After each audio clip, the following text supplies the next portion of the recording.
कितने दिनों तक रहेगा? आपका आसार अच्छे नहीं। आपके अंदर वो वेद के विरुद्ध जो भी है व्यवहार, वो निश्चित रूप से आपके पतन का कारण, और उस कारण का निवारण नहीं होगा तब तक कुछ नहीं हो सकता।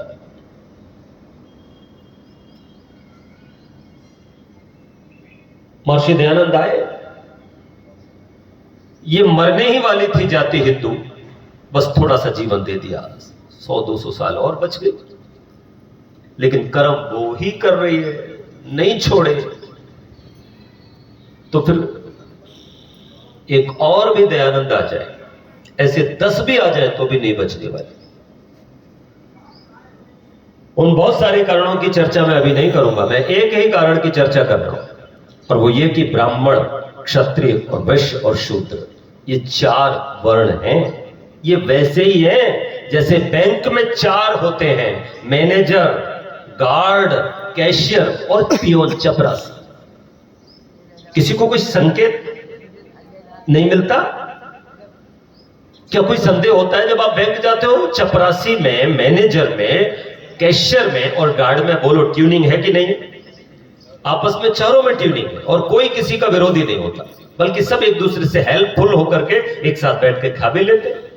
यद्यपि मैनेजर की यूनियन अलग होती है, कैशियर की अलग होती है, गार्ड की अलग होती है, चपरासी की अलग होती है, 4th क्लास का है वो, लेकिन उसके बावजूद भी कोई किसी से घृणा नहीं करता। अपनी योग्यता के बल पर चपरासी भी, गार्ड भी और कैशियर भी मैनेजर हो सकता है, द्वार दरवाजे खुले हुए। और अगर मैनेजर गड़बड़ करेगा तो उसका भी डिमोशन हो सकता है, टर्मिनेट हो सकता है, हमेशा वो पद पर नहीं रह सकता। वैसे ही ब्राह्मण एक पद है, मांस खाए और ब्राह्मण भी रहे, अविद्या फैलाए और ब्राह्मण भी रहे। ये तो मैनेजर भ्रष्टाचार कर रहा है, उसको टर्मिनेट होना चाहिए, कौन करेगा? नहीं हो रहा है। और श्री दयानंद से किसी ने कहा कि मैंने 100 लोगों को यज्ञोपवीत बांटे, स्वामी जी ने हंस करके कह दिया, क्या कुछ लोगों के उतारे भी? मतलब उनका संदेश था कि जो ब्राह्मण अपने को कहलवा रहा है, उस पद पर बैठ गया और वो उस पद के योग्य काम नहीं कर रहा है, तो उसका यज्ञोपवीत छीन लेना चाहिए, यानी उसकी पदवी छीन भी लेना चाहिए। क्या छीनी जा रही है?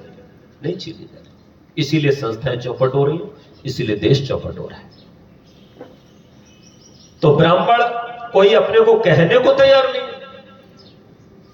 आप लोग ब्राह्मण होके भी अपने आप को ब्राह्मण नहीं कहते। दूसरा दुर्भाग्य है बहुत बड़ा, जैसे कोई व्यक्ति जाट बिरादरी में पैदा हुआ, या फिर कोई गुर्जर में पैदा हुआ, या यादव में पैदा हुआ, या फिर कोई दूसरे अन्य जातियों में पैदा हुआ, और वो गुरुकुल में जाकर के अध्ययन करके आया, या फिर किसी विद्यालय में, कॉलेज में उसने स्कॉलर किया, इसने MA किया, तो भाई वो तो आचार्य हो गया ना, वो तो ब्राह्मण हो गया।